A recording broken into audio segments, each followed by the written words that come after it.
Bab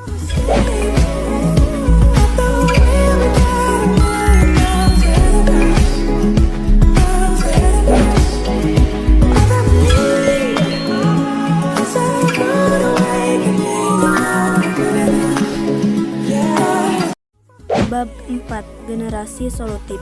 Pelanggaran hak dan pengingkaran kewajiban. Dalam kehidupan bermasyarakat masih sering terjadi pelanggaran hak dan pengingkaran kewajiban. Permasalahan tersebut menunjukkan bahwa nilai-nilai Pancasila belum sepenuhnya diterapkan dalam kehidupan sehari-hari. Apa alasan generasi muda perlu merancang gagasan solutif?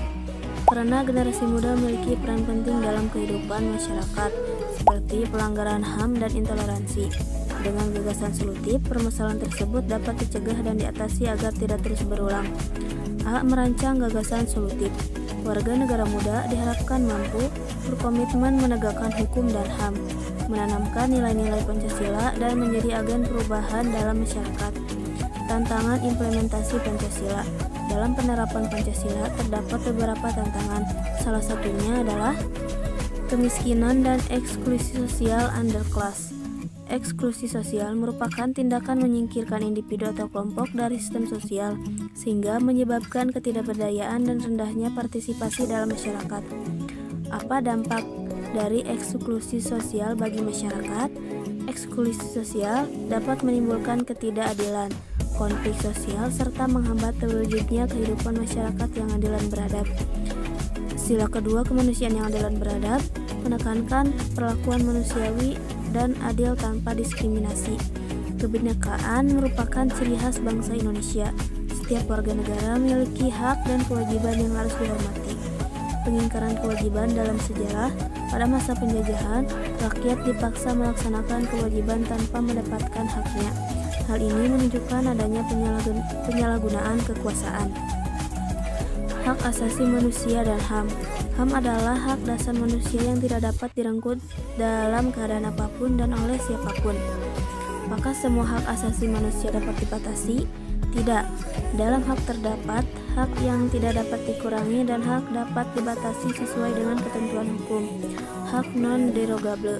Hak yang tidak dapat dikurangi dalam keadaan apapun, meliputi hak untuk hidup, hak untuk tidak disiksa, hak atas kebebasan pribadi, pikiran dan hati nurani, hak beragama, dan hak untuk tidak diperbudak.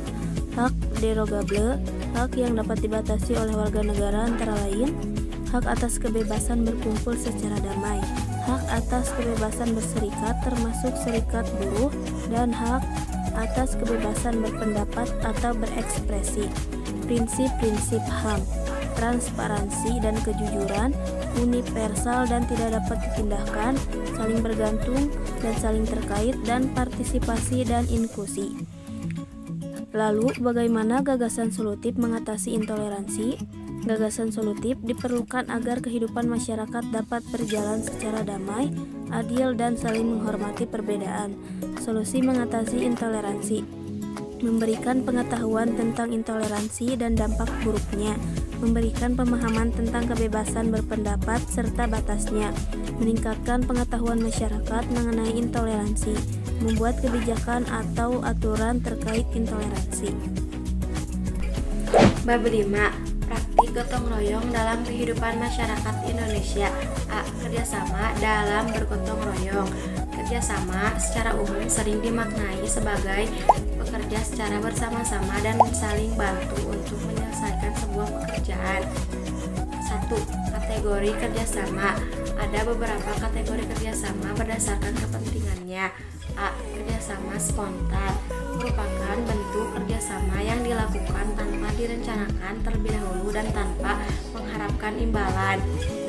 Kerjasama langsung merupakan bentuk kerjasama yang telah diarahkan atau diperintahkan sebelumnya oleh atasan, penguasa, atau pemimpin. C. Kerjasama kontrak merupakan bentuk kerjasama berdasarkan adanya motif tertentu dan biasanya terdapat perjanjian yang harus ditaati oleh pihak-pihak yang bersangkutan. D. Kerjasama tradisional merupakan bentuk kerjasama yang tercipta karena adanya sebuah adat atau kebiasaan yang telah turun-temurun dalam masyarakat. 2. Sikap dan perilaku dalam kerjasama.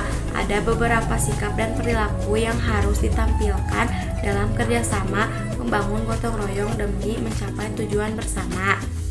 A. Kesetaraan.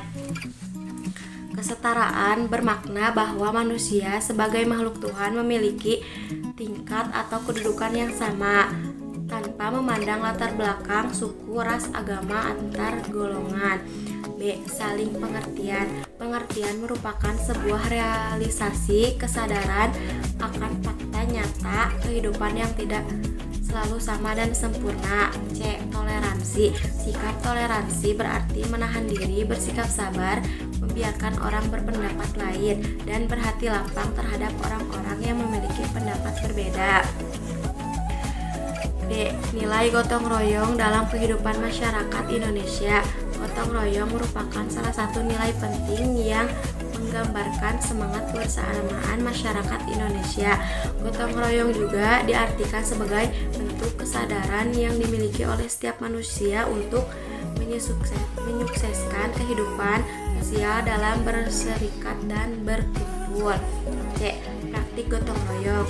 Gotong royong yang dijadikan sebuah tradisi merupakan bentuk kecerdasan sosial dalam lingkungan masyarakat. Gotong royong merupakan bentuk dari kearifan sosial dan kecerdasan sosial masyarakat Indonesia dalam menghadapi tantangan untuk mencapai kesepakatan kepentingan bersama. Bab 6. A. Pengertian lembaga negara. Lembaga-lembaga di Indonesia meliputi lembaga legislatif, eksekutif, dan yudikatif. Lembaga-lembaga legislatif bertujuan untuk membuat undang-undang. Lembaga eksekutif bertujuan untuk menjalankan dan mengimplementasikan undang-undang tersebut. Lembaga yudikatif bertugas menegaskan hukum dan keadilan secara independen. Setiap lembaga harus mematuhi prinsip dan berpegangan pada nilai keadilan, transportasi, akuntabilitas, dan profesionalitas. B. Kedudukan dan fungsi lembaga negara.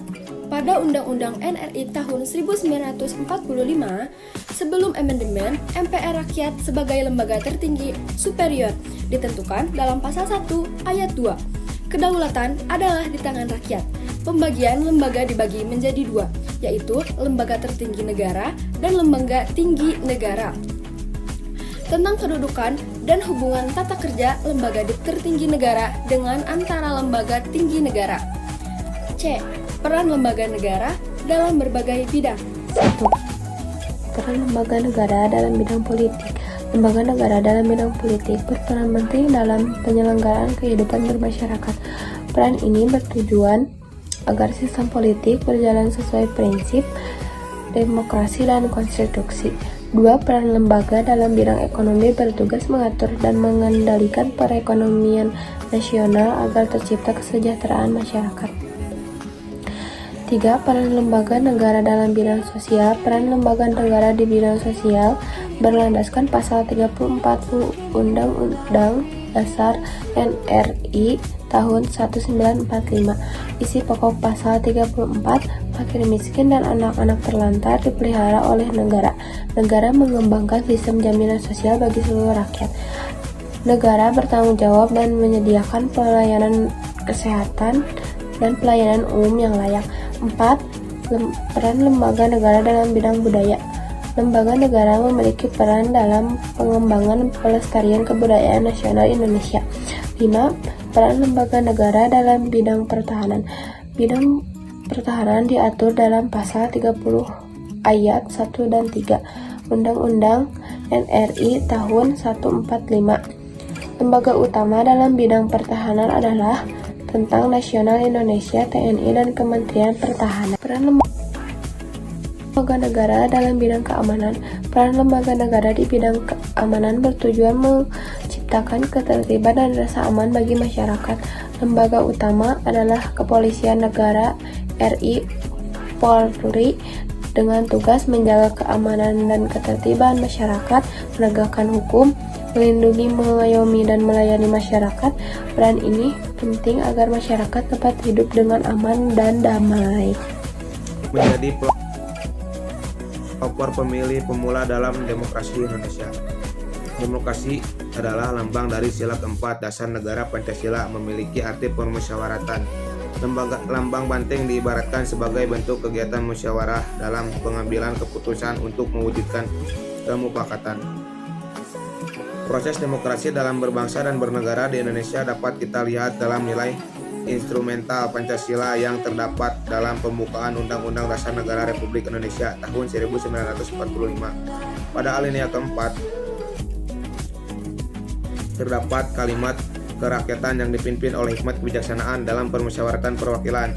Kalimat tersebut menjelaskan bahwa sebuah konsep kedaulatan rakyat yang menunjukkan pentingnya suara rakyat dalam pemerintahan, adanya kekuasaan rakyat untuk mengawasi dan berpartisipasi dalam proses pengambilan keputusan publik. Kedaulatan rakyat dapat dibaca dalam pasal 1 ayat 2 Undang-Undang Republik Indonesia tahun 1945 dengan bunyi kedaulatan berada di tangan rakyat dan dilaksanakan menurut Undang-Undang Dasar. Adapun sistem kelembagaan yang menjadi presentasi dalam kedaulatan rakyat yaitu lembaga eksekutif, legislatif, dan yudikatif. Pemilihan umum. Komisi Pemilihan Umum atau KPU merupakan suatu lembaga penyelenggara pemilu yang bersifat nasional, tetap, dan mandiri. Adapun ruang lingkup KPU merupakan seluruh wilayah NKRI untuk menyelenggarakan pemilu di daerah dibentuk KPUD provinsi dan KPUD kabupaten atau kota. Untuk pemungutan suara dijalankan oleh panitia pemungutan suara PPS yang dibentuk oleh KPUD kabupaten atau kota. Proses penyelenggaraan pemilu merupakan suatu kegiatan demokrasi yang mengikutsertakan seluruh warga Indonesia dalam memberikan hak-hak suara, dan pelaksanaan pemilih didasarkan pada asas-asas yang menjadi pedoman demi terciptanya hasil yang demokratis. Pemilih pemula dalam demokrasi, tingginya partisipasi pemilih dapat dibaca sebagai penerimaan masyarakat atas penerapan sistem demokrasi di Indonesia. Era keterbukaan informasi dari segala aspek memberikan pelayanan untuk menambah wawasan pengetahuan dan membangun norma manusia untuk beradaptasi dengan segala proses bangsa dan negara.